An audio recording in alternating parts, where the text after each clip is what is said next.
Hello friends, मैं हूं गौरव और अगर मैं तुम्हें टोयोटा या लैम्बोर्गिनी इन दो कार ब्रांड्स में से एक ब्रांड को चूज करने बोलूं तो आप कौन सी गाड़ी चूज करोगे? वेल 99% श्योर कि आप लैम्बोर्गिनी चूज करोगे क्योंकि आपके हिसाब से Lamborghini one of the fastest cars बनाता है, right? Toyota on the other hand family friendly cars बनाता है, मिड लेवल के कार्स, जबकि लैम्बोर्गिनी तो रेसिंग कार्स बनाता है। लेकिन बॉस, एक बात मैं अगर आपको बताऊं ना, आप चौंक जाओगे। 90s के जमाने की टोयोटा सुपरा MK4 2022 की लैम्बोर्गिनी एवेंटेडोर को हरा सकती है रेस में। Yes, you heard it right. 90s की टोयोटा इतनी केपेबल है और ये क्यों है पता है? वेल, टोयोटा के सिंपल इंजन्स की वजह से। इतने सिंपल इंजन्स कि आप खुद उसमें इजीली मॉडिफिकेशंस कर सकते हो और इसीलिए तो आपने फास्ट एंड फ्यूरियस जैसे मूवी तक में पॉल वॉकर को अपनी 1994 की टोयोटा सुपरा में मॉडिफिकेशन करके रेस करते हुए देखा था। But wait, it doesn't stop over there. अभी रिसेंटली टोयोटा ने F1 कार से इंस्पिरेशन लेके DFE इंजन लॉन्च किया है और इसे देखकर मोस्टली पूरी ऑटोमोबाइल इंडस्ट्री शॉक हो चुकी है। वेल, इस इंजन में ऐसा क्या है कि इसने पूरी दुनिया को हिलाकर रख दिया है? Let's find that out in our today's wonderful video. So actually ना, साल 1945 में जैसे ही वर्ल्ड वॉर 2 खत्म हुआ था, इस वॉर में जीते हुए US और USSR ने अलग ही अपना एक आपसी कोल्ड वॉर बना लिया, जैसे आपको पता होगा। दोनों कंट्रीज के बीच में एक रेस लग गई कि मिलिटरिस्टिकली टेक्नोलॉजी में, स्पेस टेक्नोलॉजी में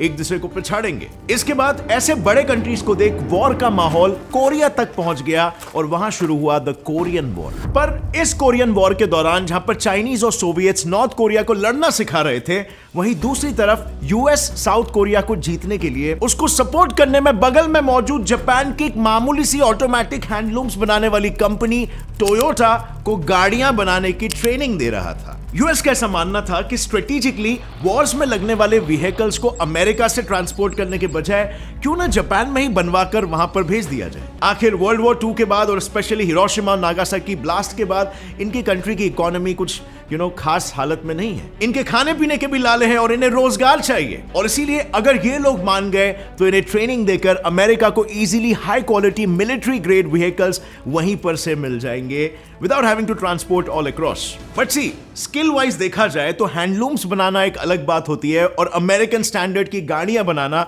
एक अलग ही लेवल का काम है। उसके लिए एक्सपीरियंस, एक्सपर्टीज, स्किल और खास करके पैसा चाहिए होगा और इसीलिए to solve this problem US ने टोयोटा के टॉप एग्जीक्यूटिव्स को सबसे पहले तो अपनी कंट्री में बुलाया, उन्हें फोर्ड मोटर्स के प्रोडक्शन प्लांट में ट्रेन किया और फिर उन्हें शेवरोले और फियाट जैसे बाकी के ब्रांड्स की फैक्ट्रीज की ट्रेनिंग दी। ऑपरेशनल ट्रेनिंग की इन बड़े बड़े फैक्ट्रीज में इतने मैस लेवल पर कारों का प्रोडक्शन होता कैसे है। इसके बाद टोयोटा के एग्जीक्यूटिव्स के पास एक्सपीरियंस तो था, बट US के साथ हुई डील की वजह से उन्हें अच्छा खासा कैपिटल यानी कि पैसा भी मिला।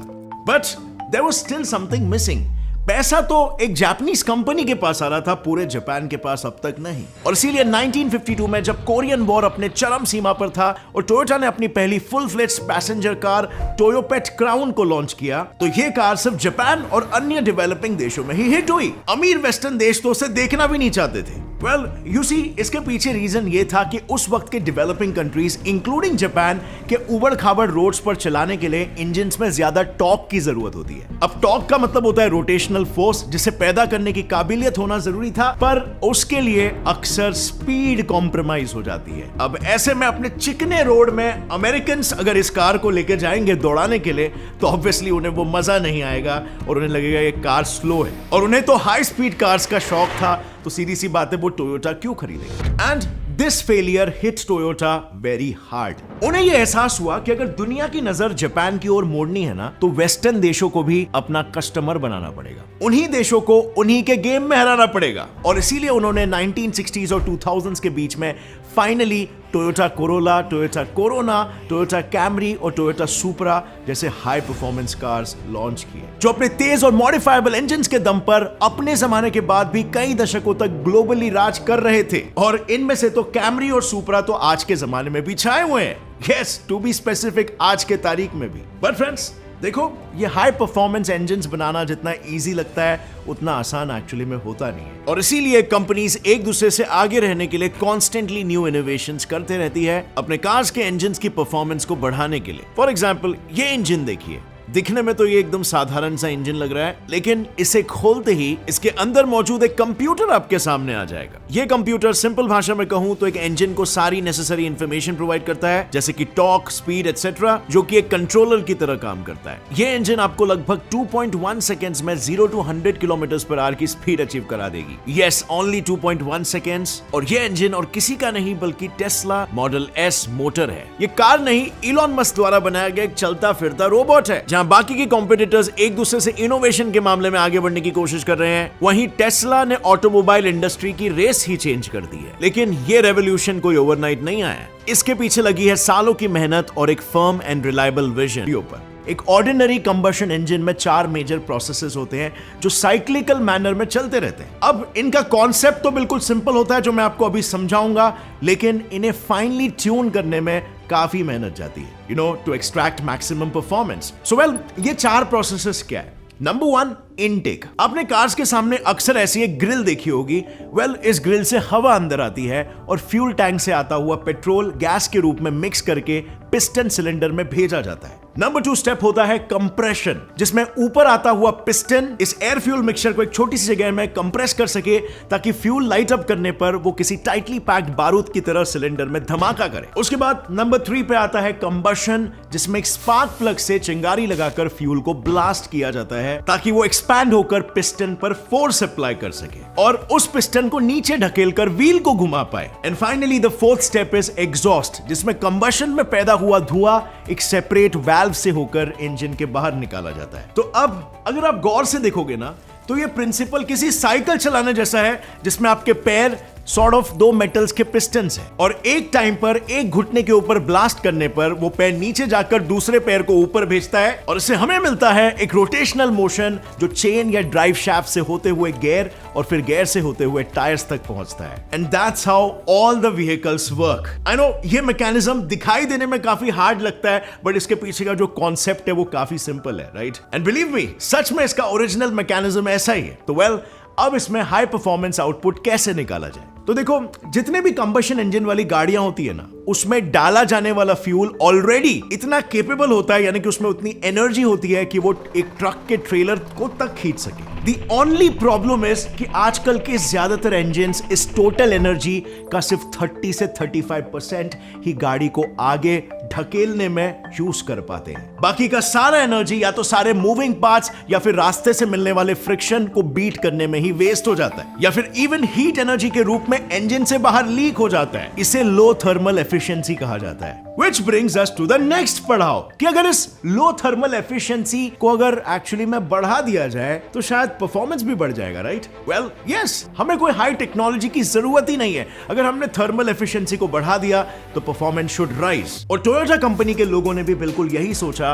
उन्होंने देखा कि F1 कार्स की थर्मल एफिशिएंसी 45 से 50% होती है, जो पूरे ऑटोमोबाइल इंडस्ट्री में सबसे हाईएस्ट है, और बस उन्होंने इसी से इंस्पिरेशन ली और बना डाला अपना dynamic force engine DFE plus transmission engine. Inspiration मिलते ही टोयोटा के लोगों ने फिर से एक बार अपने से सवाल किया कि F1 रेस कार्स को डिजाइन करते वक्त ऑटोमोबाइल मैन्युफैक्चरर्स किन 3 चीजों का सबसे ज्यादा ध्यान देते हैं। इसका जवाब खोजते वक्त उन्हें यह पता चला कि सबसे पहले तो ये लोग जितना हो सके उतना इंजन को सिंपल रखने की कोशिश करते हैं ताकि फॉल्स ढूंढने में आसानी हो सके, और नेक्स्ट जितना हो सके उन्हें कॉम्पैक्ट बनाया जाता है ताकि गाड़ी का टोटल वेट कम हो और उसके बदले में स्पीड बढ़े। फाइनली द 3rd स्टेप, उनकी थर्मल एफिशिएंसी जितनी हो सके उतनी ऊपर पहुंचाया जाए ताकि फ्यूल कंप्लीटली बर्न होकर अपनी पूरी एनर्जी टायर को घुमाने में ही लगाएगा, ना कि इधर उधर डिसिपेट कर देगा।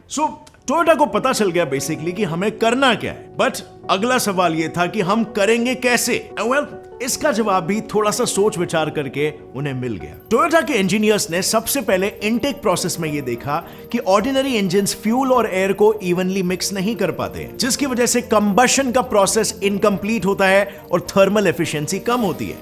टू टैकल दिस प्रॉब्लम उन्होंने सबसे पहले तो एक की जगह पर 2 जगह फ्यूल इंजेक्शन सिस्टम्स लगाए। एक ऑर्डिनरी पोर्ट इंजेक्टर जो सिलेंडर में भेजने से पहले ही एयर और फ्यूल को मिक्स करता है, और दूसरा सीधा सिलेंडर के अंदर फ्यूल स्प्रे करने वाला डायरेक्ट इंजेक्टर। अब ये D4S dual fuel injection system along with this curved air intake pipe air fuel mixture को ऐसे सिलेंडर में भेजता है कि इस तरह के टंबल फ्लो के जरिए हवा फ्यूल में एकदम इवनली मिक्स हो जाती है और नतीजन थर्मल एफिशिएंसी बढ़ जाती है, यानी कि एक लूपहोल फिक्स। अब बारी आती है कंप्रेशन की। कंबशन इंजन्स में यूजुअली सिलेंडर का डायमीटर या विड्थ कह सकते हो या बोर भी कह सकते हो और पिस्टन के ऊपर नीचे ट्रैवल करने का डिस्टेंस जिसे स्ट्रोक कहते हैं, ये दोनों वैल्यू सेम रखे जाते हैं। पर इस 1:1 बोर टू स्ट्रोक रेशियो से इंजन में कंप्रेशन इतना इफेक्टिवली नहीं हो पाता है और वो सिर्फ एक नॉर्मल फैमिली कार जितनी एवरेज पावर ही दे पाती है। अगर इसे बढ़ाने के लिए सिलेंडर का विड्थ मोटा किया तो गाड़ी टॉर्क ज्यादा स्पीड कम शो करेगी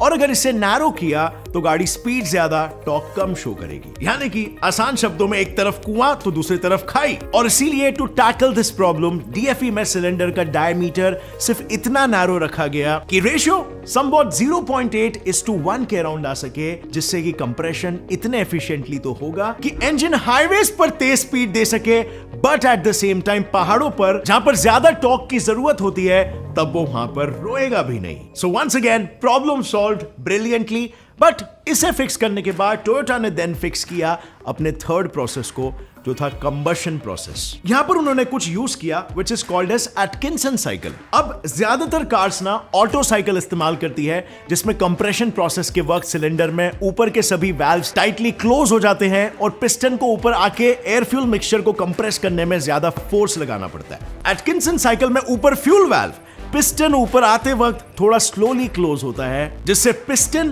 को ऊपर कंप्रेस करने में थोड़ी आसानी होती है। यानी कि जब इसके बाद स्पार्क प्लग चिंगारी जलाएगा और उससे कंबशन होगा तो फ्यूल का एक्सपेंशन फोर्स तो उतना ही जनरेट होगा जितना नॉर्मली होता है, पर क्योंकि यहां पर कंप्रेशन में वेस्ट होने वाला फोर्स कम हो गया है, फ्यूल की ज्यादातर एनर्जी व्हील्स को घुमाने में ही जाएगी, पिस्टन को ऊपर लाने में नहीं। Well I mean isn't that clever?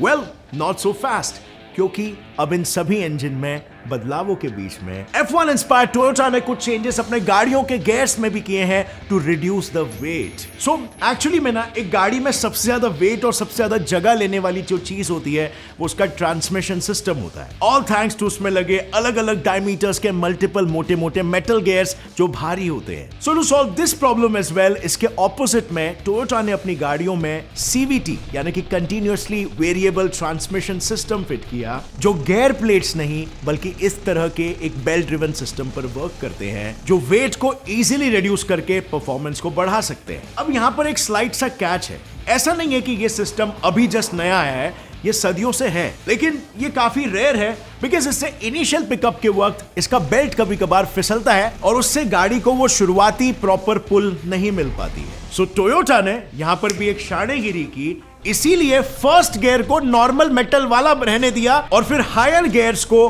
Belt से चलाया। एंड सो यूटिलिटी का यूटिलिटी हो गया और एफिशिएंसी का efficiency. Now that is called intelligence, right? And by the way, अगर इसकी वर्किंग पर आपको एक एक्सप्लेनेशन चाहिए तो जस्ट कमेंट डाउन बिलो, मैं इंस्टाग्राम पर वो भी अपलोड कर दूंगा। और बाय द वे, अगर आपने अभी तक मेरे इंस्टाग्राम पेज को फॉलो नहीं किया है तो गौरव KS ठाकुर, वहां पर कुछ अलग टाइप के वीडियोस आते हैं, सो बिल्कुल फॉलो करो। वेल फिलहाल इन सभी सॉल्यूशंस में जो नोटिस करने वाली बात है ना, वो ये है कि टोयोटा ने अपनी इंजन में प्रोसेसेस को थोड़ा थोड़ा सा इंप्रूव किया ताकि उसका क्यूमुलेटिव इफेक्ट मिलकर गाड़ियों को 40 से 41% की थर्मल एफिशिएंसी दे सके। इस स्ट्रैटेजी को बेसिकली कहते हैं मार्जिनल गेन फिलॉसफी या तो फिर the law of aggregation of marginal gains, जिसे बाय द वे आप भी अपनी डे टू डे एक्टिविटीज में इस्तेमाल कर सकते हो। फॉर एग्जाम्पल, अगर आप एक स्टूडेंट हो और अगर आपको किसी सब्जेक्ट में किसी एग्जाम में अच्छे मार्क्स लाने हैं तो हर सब्जेक्ट में पिछले बार के मार्क्स से एटलीस्ट मार्जिनल इंप्रूवमेंट लाने की कोशिश करो और उसका फाइनल इफेक्ट आपके टोटल मार्क्स पर अपने आप ही आ जाए। इनफैक्ट आप अपने लाइफ के गोल्स में भी ये यूटिलाइज कर सकते हो।